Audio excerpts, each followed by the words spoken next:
Hey everybody, it's that time again. Down by the river, straight from my heart. A lot going on in my mind this week, but one thing in particular, a passage from Hebrews 11. Let me read it to you.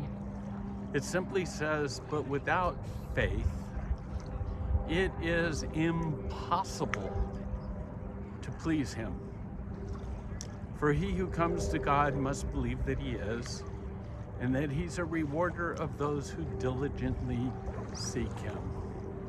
So it is impossible to please God without faith.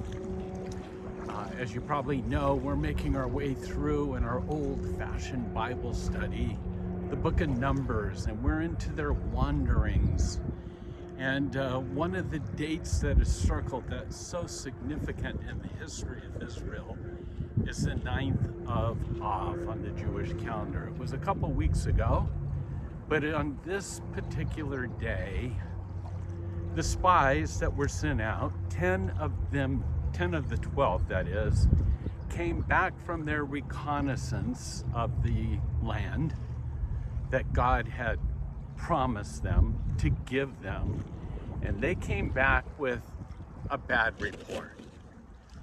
In other words, it was all that God said it would be, but when they saw it with their eyes, their lack of faith, their unbelief swelled up and took over and impacted their reconnaissance. So they come back and they say what? Yes, it's all that God said, nevertheless. We're like grasshoppers. We do not stand a chance. You know, there's a lot of thoughts and comments about The Chosen. My wife and I, we absolutely love The Chosen. We've made our way through it. I think we're on our 7th time. But the one thing that always strikes me, as Dallas Jenkins has kind of brought this out, the thing that strikes me is how Jesus is impacted in such a amazing way when He sees faith. Faith.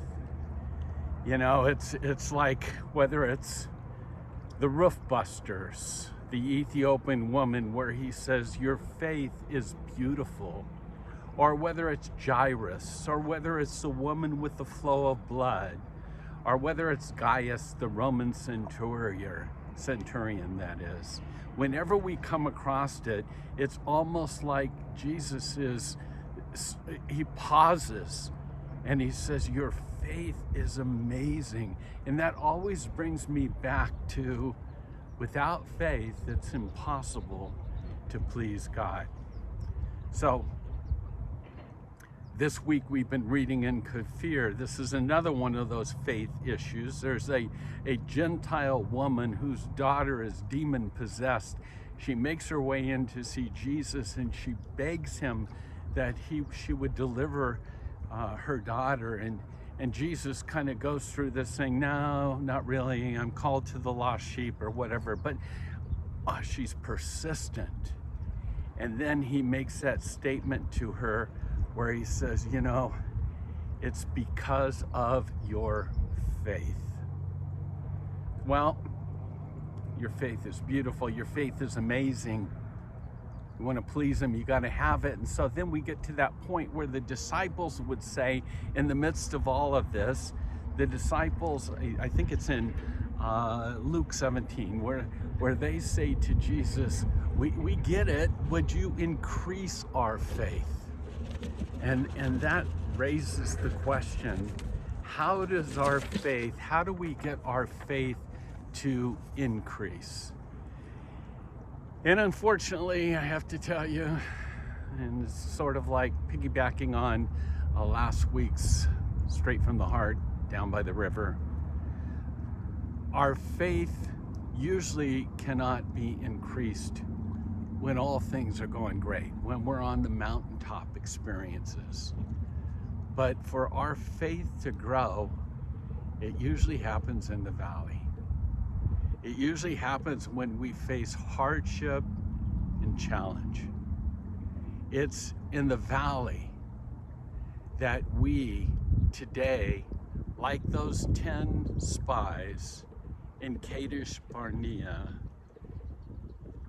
it's in the valley that we face our Kadesh moments. Will we be like the 10, or will we soar with the 2? The 2, yeah, Joshua and Caleb. What report do we give? Do we shrink? Do we fall prey to unbelief and fear? Or do we soar and say, increase our faith? Yeah, it's all those things, guys. But like Caleb says, let's go get them.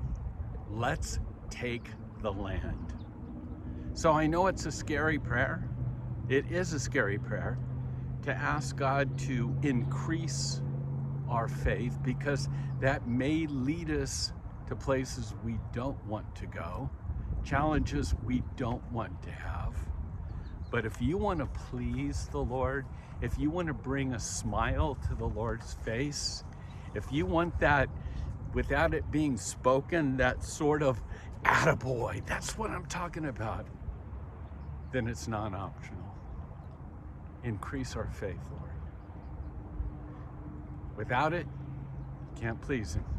Dan, down by the river, straight from my heart. God bless you. Shalom.